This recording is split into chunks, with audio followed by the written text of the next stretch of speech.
Tento pořad sponzorují monitory Samsung Odyssey s QHD rozlišením pro maximální zážitek ze hry. Samsung.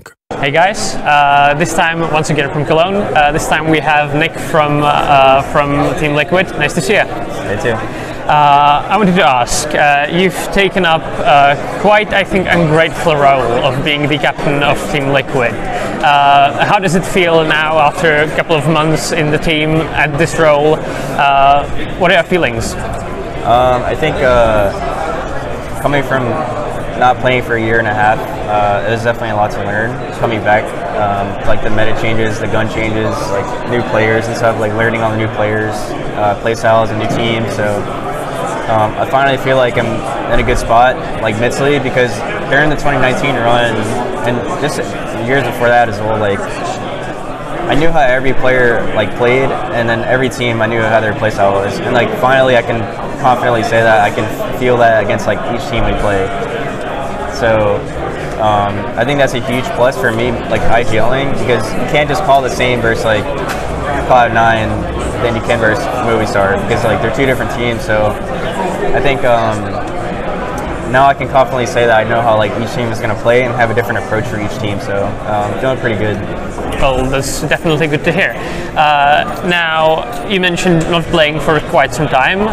You're one of the players that moved to Valorant and then came back, and now I think you've, for now, made it stick. So what was the reason you left, and what was the reason you came back? The reason, I mean, it's not like a specific reason I left, but it's just mainly like a timing thing. Like my wife was having a baby, and it's just like, I kind of just wanted to be home more, because like during the time we were traveling constantly, and then Katowice 2020 was the last LAN tournament we had, so no one knew what was going to happen with the pandemic and stuff, so it was safe to say, like, you know, and before I say this, like, I know that I did want to compete in Counter-Strike still, you know, I was looking at some teams in NA, but there was like no opportunities for me to join, so I was like, had to weigh on my opportunities, and like, obviously I got to still make money and provide for my family, so I think Valorant was just a good opportunity for me, and it was fun. I mean, I don't regret it or anything, you know, it was a lot of fun playing the game, learning something new, learning new maps, new teammates. It was really fun overall. And then coming back was like, pandemic was dying down. I still really like the game a lot.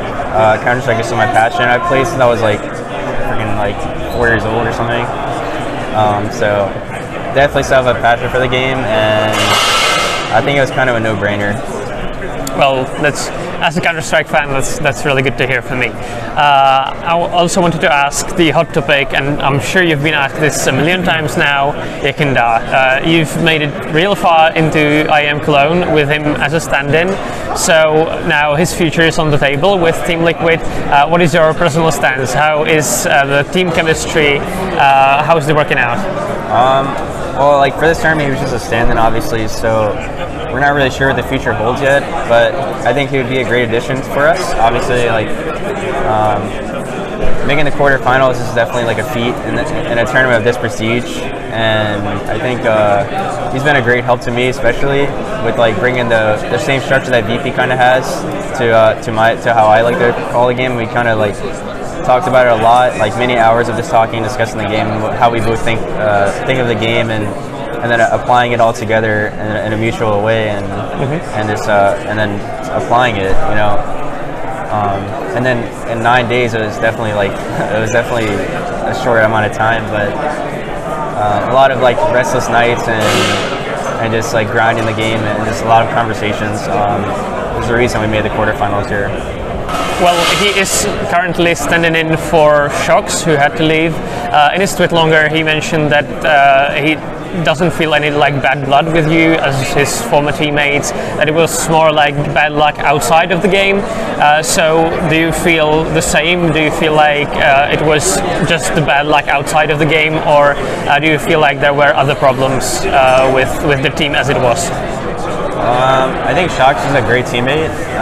I think in the later half of his stint with us, like the first like 12 months were really good and productive. We felt like we were learning and doing really well together in practice, and then we had a good result versus Heroic, for example. Like, so we definitely like felt the progression here and there, but ultimately, I think like he started getting burnt out a little bit, and you could tell like as a person like he was getting burnt out. He was not as energetic and stuff like that. So it was more like a personal decision from his end, and yeah, I mean, there's nothing that you can really do when someone is like that, you know. Yeah, I think the only thing that can help is like time off and like a break, for example. So yeah, that's basically what happened. Yeah, well, that's totally understandable. One more thing, I think you now have a lot of reflecting on your hands. So other than that, what's your plan for the player break and afterwards? Well, I actually just moved, so I'm going to be enjoying my time at home now and learning my area a little bit. Other than that, I don't really have anything planned personally, but I think it's going to be time to just get some time off, reset mentally, and then try to come back stronger for after the break and just go at it again. Well, I hope that you're going to have some time and peace so that you can come back with the full strength, and good luck to the future. Thanks, man.